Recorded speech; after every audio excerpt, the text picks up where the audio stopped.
दिल्ली के अंदर प्रदूषण को नियंत्रित करने के लिए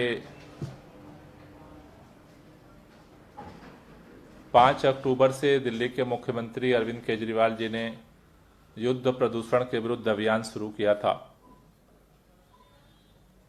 जिसके तहत अलग अलग प्रदूषण के जो स्रोत हैं दिल्ली के अंदर, उनके द्वारा पैदा होने वाले प्रदूषण को रोकने के लिए सरकार की तरफ से लगातार अभियान चलाए जा रहे हैं, ग्राउंड पर एक्शन किए जा रहे हैं। दिल्ली के अंदर व्हीकल पोल्यूशन को कम करने के लिए 21 अक्टूबर से 15 नवंबर तक रेड लाइट ऑन गाड़ी ऑफ कैंपेन जारी है, जिसके तहत दिल्ली के लोगों के द्वारा रेड लाइट पर गाड़ी बंद करके और व्हीकल पोल्यूशन को कम करने में कंट्रीब्यूशन दिया जा रहा है।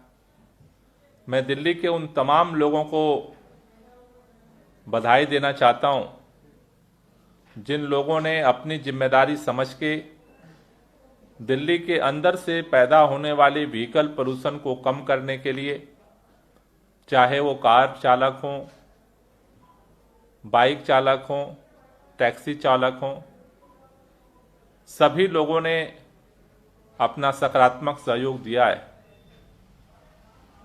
15 नवंबर तक ये कैंपेन चलना है, लेकिन अभी जो दिल्ली में प्रदूषण की स्थिति बनी हुई है, उसको देखते हुए सरकार ने निर्णय लिया है कि रेड लाइट ऑन गाड़ी ऑफ फेज 2 का कैंपेन 16 नवंबर से 30 नवंबर तक चलाया जाएगा। यानी 16 नवंबर से रेड लाइट ऑन गाड़ी ऑफ फेज 2 शुरू करेंगे, जो 30 नवंबर तक दिल्ली के अंदर जारी रहेगा। इस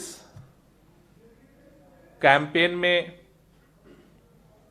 पहले की ही तरह ये कैंपेन को ग्राउंड पे लोगों को अवेयरनेस फैलाने के लिए 2500 मार्शल सेकेंड फेज में भी नियुक्त किए जाएंगे। ये जो 2500 मार्शल हैं, पहले फेज की ही तरह 11 जिलों के अलग अलग जो 100 चौराहे हैं, वहां पर उनकी नियुक्ति की जाएगी। जो मेजर्स जंक्शन है, 10 चौराहे, जहां पर 20-20 ये पर्यावरण मार्शल नियुक्त होंगे। एसडीएम, एसीपी, ट्रैफिक पुलिस का ज्वाइंट मॉनिटरिंग का जो सिस्टम है फेज 2 में भी जारी रहेगा। दिल्ली के अंदर रेड लाइट ऑन गाड़ी ऑफ कैंपेन के साथ साथ, जैसा मैंने पिछले बार आपसे बात करते हुए कहा था कि दिल्ली में पराली को जलाने की जगह गलाने के लिए राष्ट्रीय कृषि अनुसंधान संस्थान पूसा के द्वारा इजाद किया गया बायोडीकम्पोजर का छिड़काव दिल्ली के अंदर लगभग 2000 एकड़ एरिया में हुआ है। उसका क्या प्रभाव पड़ा, इसके लिए सरकार ने बायोडीकम्पोजर इम्पैक्ट असेसमेंट कमेटी का गठन किया गया था, 15 सदस्यीय कमेटी का, जिसमें माननीय विधायक, पूसा संस्थान के वैज्ञानिक और दिल्ली सरकार के कृषि विभाग के 5 अधिकारियों को रखा गया था। आज शाम तक ये रिपोर्ट तैयार हो जाएगी और कल माननीय मुख्यमंत्री जी को हम ये रिपोर्ट सबमिट करेंगे कि हिरनकी में माननीय मुख्यमंत्री जी खुद गए थे, जहां पर उन्होंने शुरुआत भी की थी और 20 दिन पूरा होने के बाद उसका क्या इम्पैक्ट था इसका उन्होंने खुद मुआयना किया था। लेकिन दिल्ली के अलग अलग क्षेत्रों में, अलग अलग इलाकों में उसका क्या इम्पैक्ट हुआ, उसकी रिपोर्ट आज शाम तक कमेटी दे देगी और कल उसे मैं माननीय मुख्यमंत्री जी को सबमिट करूंगा। इसके साथ साथ दिल्ली के अंदर एंटी डस्ट पोल्यूशन को लेकर के कैंपेन चलाया जा रहा है। अभी भी कुछ जगहों पर जो ग्रीन ऐप हमने लॉन्च किया है, कुछ जगहों पर अभी भी ये शिकायत आ रही है कि थोड़े बहुत कंस्ट्रक्शन में, डिमोलिशन में थोड़ी बहुत लापरवाही हो रही है, जिस पर पीडब्ल्यूडी, डीडीए, एमसीडीज के अलग अलग डिपार्टमेंट्स के माध्यम से कार्रवाई की जा रही है। लेकिन मैं दिल्ली के लोगों से अपील करना चाहता हूं कि ये जो लड़ाई है प्रदूषण के खिलाफ, सरकार केवल अकेले दम पे लड़के नहीं जीत सकती।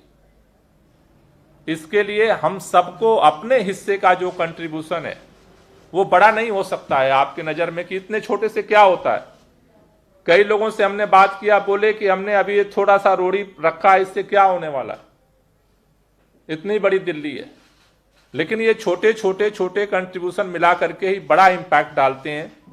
इसलिए मैं दिल्ली के 2 करोड़ लोगों से निवेदन करना चाहता हूं कि दिल्ली के अंदर का जो प्रदूषण है, उसके अपने हिस्से का जो प्रदूषण है, उसे हमें नियंत्रित करने के लिए जो डस्ट पोल्यूशन में थोड़ी लापरवाही हो रही है, मेरा निवेदन है कि आप सतर्कता बरतें और डस्ट पोल्यूशन को रोकने में सहयोग करें। इसके साथ साथ ही दिल्ली के अंदर जगह जगह कूड़े जलाने का घटनाक्रम और सूचनाएं भी ऐप के माध्यम से आ रही हैं। मैं निवेदन करना चाहता हूं कि अगर कहीं इस तरह का वार्निंग हो रही है तो आप ग्रीन दिल्ली ऐप पर जरूर उसकी सूचना दें, जिससे हम उस पर तुरंत कार्रवाई कर सकें। और कोशिश आप करें लोकल लेवल पे भी कि उसको तुरंत बुझा दिया जाए आग को, क्योंकि ऐप पे सूचना आने में और फिर ग्राउंड में भेजने में समय लगता है। तो मैं मोहल्ले के लोगों से, आरडब्ल्यूए के लोगों से, खासतौर से दिल्ली के नौजवानों से अपील करना चाहता हूं कि वो अगर इस तरह का कहीं भी वेस्ट बर्निंग दिख रही है उसे तुरंत पहले बुझा दें। बड़ी आग है तो दमकल भेज करके बुझाई जाएगी, लेकिन छोटी अगर कहीं पर आग जल रही है तो उसको तुरंत अगर बुझाने में, खासतौर से दिल्ली के युवाओं से, छात्रों से मेरा निवेदन है कि अगर आप पहल करेंगे तो इससे जो छोटे लेवल पे दिल्ली के अंदर प्रदूषण में कंट्रीब्यूशन है उसको हम रोक पाएंगे। साथ ही साथ दिल्ली के अंदर दिल्ली सरकार ने और एनजीटी ने भी दिवाली के अवसर पर दिया जलाने की अपील की है, पटाखे न फोड़ने की अपील की है। दिल्ली में पटाखे बैन किए गए। मैं पिछले कुछ दिन से देख रहा हूं कि जब से पटाखे बैन किए गए, भारतीय जनता पार्टी के माननीय नेताओं को ऐसा लगता है, उनके बयानों से ऐसा लग रहा है कि जैसे वो इसके पक्ष में नहीं है। मैं उन लोगों से हाथ जोड़ के विनती करना चाहता हूं कि आपके बयानबाजी से आपको राजनीतिक कितना फायदा हो रहा है हमें नहीं पता, लेकिन आपके बयानबाजी से उन नौजवानों के बीच में कहीं ना कहीं एक उकसावा मिल रहा है। उनको ऐसा लग रहा है कि शायद पटाखा बंद करके दिल्ली सरकार ने कोई गलत काम कर दिया। तो मैं भाजपा के लोगों से हाथ जोड़ के विनती करना चाहता हूं, केंद्र सरकार मूक दर्शक बनी हुई है 2 महीने से, न तो पराली रोक पाई, न तो ईंट भट्ठे रुके, न तो थर्मल पावर रुके गए। 2 महीने से एक भी एक्शन केंद्र सरकार की तरफ से नहीं हुआ। आप मत सहयोग करिए, लेकिन कम से कम प्लीज दिल्ली के नौजवानों को पटाखा फोड़ने के लिए उकसाइए मत। दिल्ली आपकी भी है। दिल्ली के अंदर प्रदूषण का जो प्रभाव है सबके ऊपर हो रहा है। वो प्रदूषण नहीं देखता कि आप भाजपा वाले हो, कि आप कांग्रेस वाले हो, कि आप आम आदमी पार्टी वाले हो। वो सबके ऊपर असर कर रहा है। इस समय लोगों की लाइफ क्रिटिकल है। खास तौर से कोविड होने के वजह से कोरोना के केस जो हो रहे हैं, आप हम सबको छुपी बात नहीं है। ऐसे समय में इस तरह का उकसावा देने वाला बयान से बचने की जरूरत है। आप सहयोग करें, बेहतर है।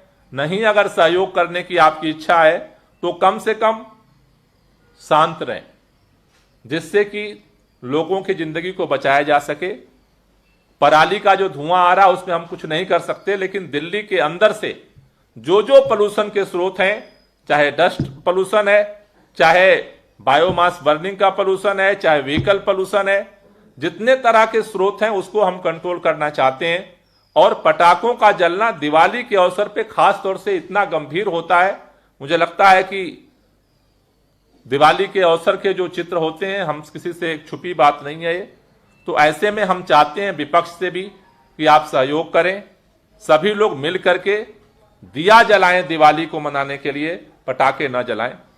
और ये जब तक सभी लोग मिलके नहीं इसकी गारंटी करेंगे तो इसको रोकने में सरकार को भी, पुलिस काम कर रही है, एसडीएम्स को, डीएम को भी लगाया गया है, लेकिन जनता के सहयोग के बगैर ये संभव नहीं है। और उसमें मैं विपक्ष की चाहता हूं कि कम से कम आप सहयोग नहीं करने की मना स्थिति में है तो कम से कम उकसावा देने वाले बयान न जारी करें। सभी मिल करके ही हम काम करेंगे तो दिल्ली को बचाया जा सकता है। तो आज मैं ये अपील विपक्ष के जितने भारतीय जनता पार्टी के, कांग्रेस के नेताओं से भी कहना चाहता हूं कि हम मिल करके सहयोग दें। दिल्ली में आज जिंदगी बचाना सबसे बड़ा धर्म है और उस मानवता के धर्म के लिए हम सबको मिलकर काम करना पड़ेगा। Thank you. कोई क्वेश्चन है तो ले लीजिए।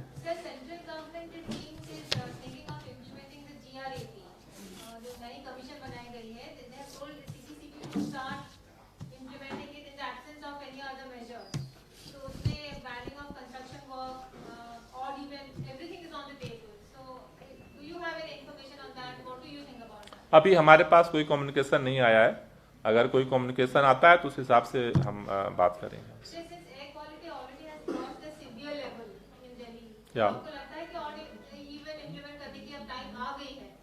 मुझे लगता है कि जैसा मैंने पहले भी कहा कि ऑड इवन हम लागू करते रहे, लेकिन ऑड इवन में जैसे कार 4 व्हीलर पे ऑड इवन लागू होता है, बाकी जो जितने व्हीकल हैं वो सारे चलते हैं।